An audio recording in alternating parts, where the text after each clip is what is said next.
Bienvenue dans ce journal, je vous le disais au sommaire, l'épidémie d'Ebola continue de gagner du terrain. Plus de 80 personnes ont été tuées ces dernières semaines en Guinée. À Kinshasa, le ministre de la Santé publique, Félix Kabange, a réuni autour de lui le représentant de l'OMS, le secrétaire général à la Santé, le ministre provincial de la Santé pour rehausser le seuil d'alerte en RDC. Suivez un extrait de son message.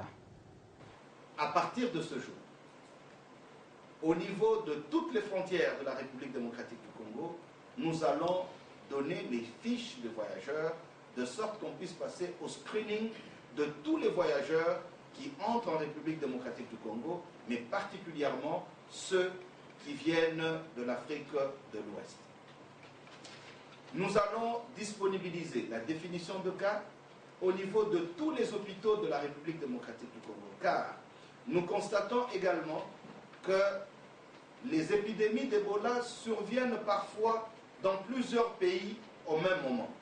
Donc, nous ne pouvons pas dire que nous sommes à l'abri d'une épidémie qui peut survenir de l'intérieur.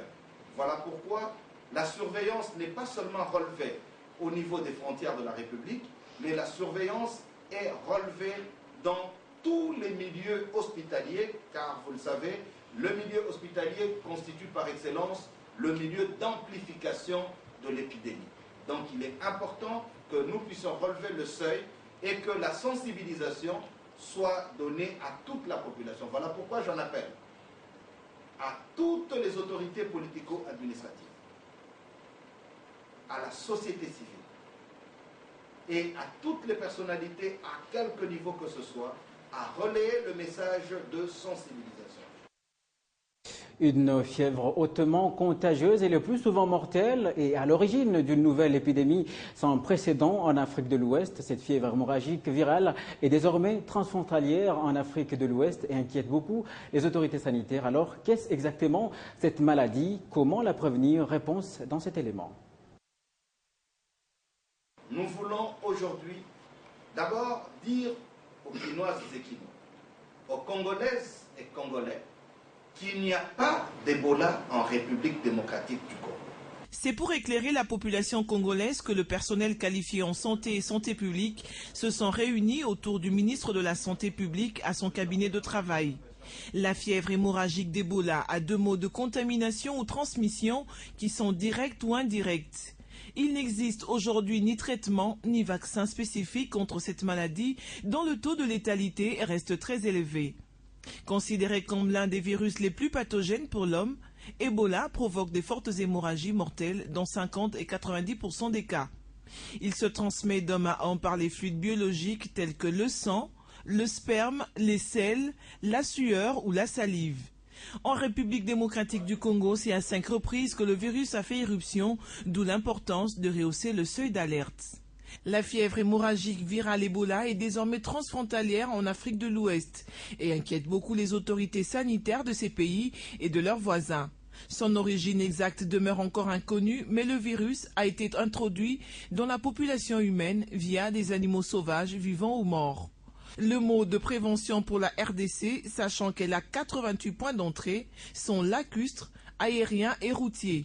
Elle devra enregistrer les voyageurs venant des pays en épidémie et les surveiller, renforcer la surveillance épidémiologique dans toutes les zones de santé. Et pour la population, le lavage des mains fréquent reste indispensable. Et dans le chapitre sécurité, 6 blessés, dont 4 civils, un militaire et un policier. C'est le bilan d'un attentat à Beni, précisément au quartier Nabakanga. L'accident a été causé par une bombe de fabrication locale lancée la nuit dernière. Les auteurs de cet attentat ne sont pas encore connus, mais le comité urbain de sécurité soupçonne les miliciens ougandais des ADF qui vivent clandestinement à Beni. Pour la coordination urbaine de la société civile de cette contrée, il s'agit du 4e attentat depuis le mois de février. Parlons maintenant de ce 4e sommet Union européenne-Afrique qui s'est clôturé jeudi à Bruxelles. Durant 2 jours de travaux, l'Europe et l'Afrique ont réaffirmé leur attachement à la paix et à la sécurité en conformité avec les buts et principes de la Charte des Nations Unies. Une feuille de route définissant ses priorités stratégiques et les moyens de les mettre en œuvre a été entérinée. La RDC a été représentée par son ministre des Affaires étrangères, Raymond Tshibanda. Durant les 2 jours de travaux, l'Europe et l'Afrique ont réaffirmé leur attachement à la paix et la sécurité en conformité avec les buts et principes de la Charte des Nations Unies. La sécurité, la bonne gouvernance et le développement humain sont désormais les priorités de l'Afrique et de l'Union européenne pour la période allant de 2014 à 2017.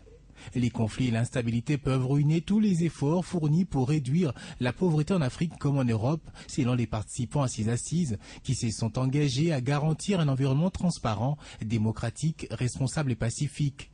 Ils ont aussi réaffirmé leur volonté de protéger les femmes et les enfants touchés par les conflits armés, de prévenir les violences sexuelles qui affectent en particulier les femmes et les enfants.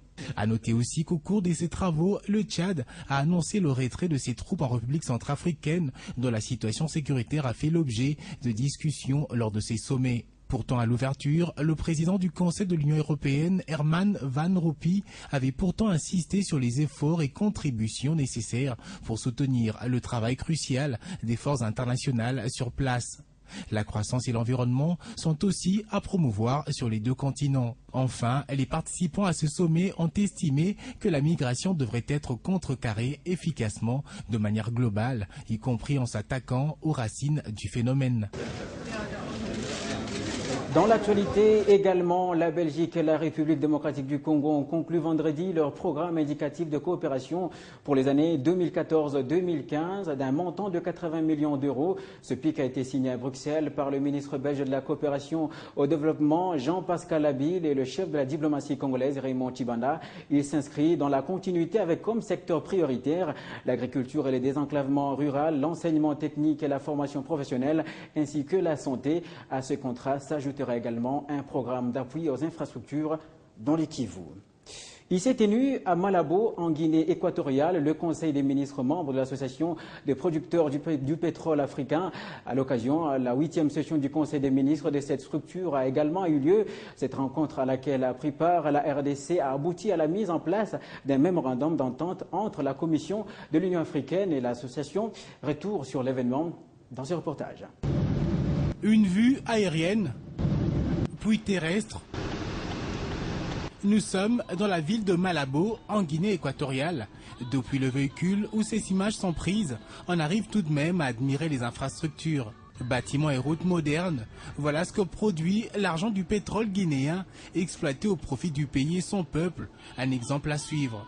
Justement, c'est au sujet de l'exploitation pétrolière que la salle de conférence Sipopo, située dans la 2e cité de Malabo, a accueilli les pays membres de l'Association des producteurs du pétrole africain, réunis pour la 31e session ordinaire du Conseil des ministres.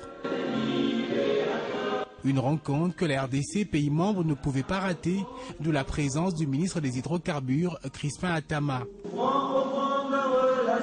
Le moment M sera la signature du protocole d'accord entre l'Union africaine et l'association à la suite d'un mémorandum comprenant 12 articles ayant pour objectif pousser les pays membres à plus de productivité. À retenir aussi que le Conseil a élu durant les travaux le ministre intérimaire du pétrole et gaz de la Libye et le ministre des ressources pétrolières du Nigeria, président et vice-président de l'association pour l'exercice 2014-2015. Pour mémoire, l'association des producteurs du pétrole africain, dont le siège est au Congo-Brazzaville, existe depuis le 27 janvier 1987 à Lagos au Nigeria. La structure est appelée à être un outil principal pour la coopération entre les pays africains producteurs de pétrole en vue de promouvoir la coopération dans les activités pétrolières et gazières. Et puis, votre chaîne a eu de la visite ce vendredi. Une quarantaine des journalistes des différents médias ivoiriens qui séjournent à Kinshasa ont parcouru les installations des Télé 50. Ces derniers se sont dit impressionnés par le professionnalisme de leurs confrères. Regardez. Bonjour. C'est le directeur général de Télé 50 qui a accueilli en premier les journalistes ivoiriens qui sont venus visiter les installations de cette chaîne. Jean-Marie Kassamba fait ici une brève présentation de Télé 50. Télé 50, c'est l'une de 60 chaînes qui se trouvent en République démocratique du Congo. En clair, on est diffusé ici au Congo et partout dans le monde. On est aujourd'hui la première chaîne d'information en Afrique centrale. La visite commence par la rédaction de Télé 50. Ici, C'est le directeur des informations, Patine Thierry, qui explique le déroulement du travail. Donc les grandes tranches, nous avons la matinale, c'est de 9 à 11h. Et puis le grand journal, c'est de 18h à 20h. Le journal de 19h est inclus dans le grand journal qu'on rediffuse à 22h. Et pendant la crise ivoirienne, on était plein dedans ici. Il y avait même des clans. Il y avait le pro-Barbo et le pro-Ouattara. Après la rédaction, direction la salle de son, la régie et le studio. C'est géré à partir de la régie là-bas. Au terme de leur visite à Télé 50, les journalistes ivoiriens sont impressionnés. J'ai constaté que c'est une chaîne qui est en pleine évolution, voilà, qui est en train de faire sa place dans le monde des médias, peut-être en RDC ici, mais aussi en Afrique, avec les nouvelles technologies que vous utilisez, que la chaîne utilise. Je pense que c'est bien, c'est une avancée notable, voilà, que j'ai remarqué et que j'ai bien apprécié ici. C'est professionnel, il a l'esprit du manager, donc il s'en sort bien. La Côte d'Ivoire est à Kinshasa.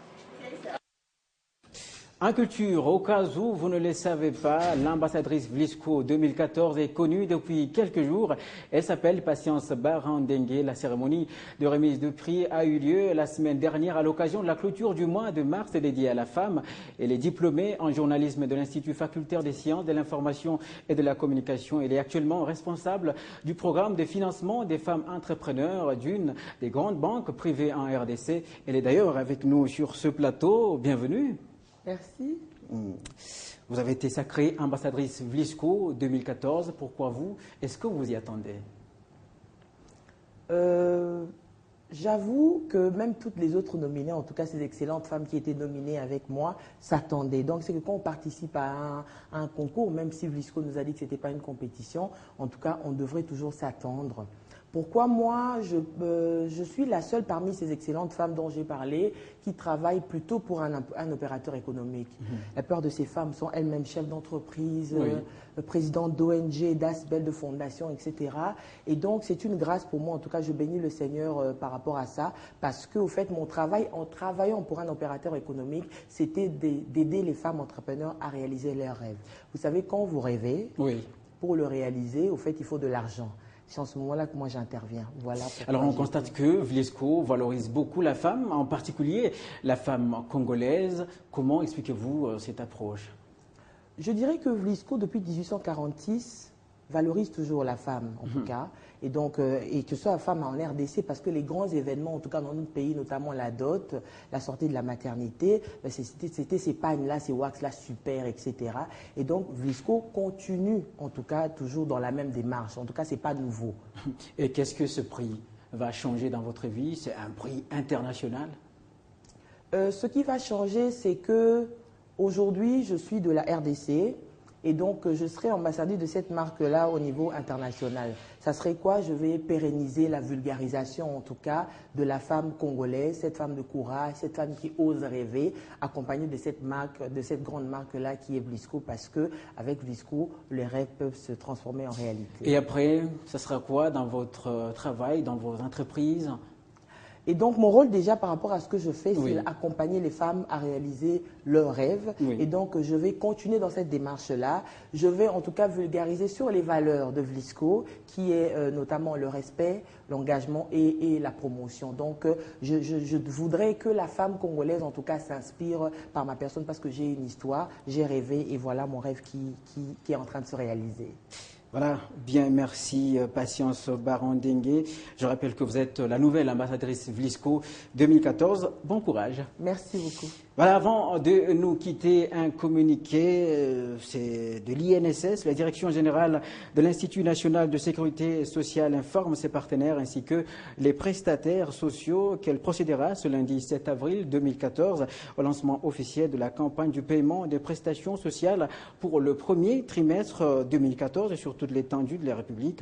Pour ce faire, il est demandé à tous les centres de gestion de l'INSS